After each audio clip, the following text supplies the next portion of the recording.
Hazrat Ubadah bin Samit radiyallahu anhu states, while we were sitting in the company of Allah's Apostle sallallahu alaihi wasallam, he sallallahu alaihi wasallam said, "You must swear an oath of allegiance to me that you will neither associate any partner with Allah Jalla Jalaluhu, nor commit adultery, nor commit larceny, nor unjustifiably kill the person whose killing Allah Jalla Jalaluhu has forbidden.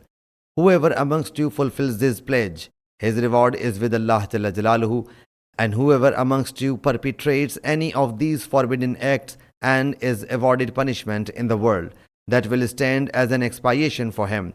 But whoever does any of the forbidden deeds and Allah Jalla Jalaluhu screens it, his matter is up to Allah Jalla Jalaluhu.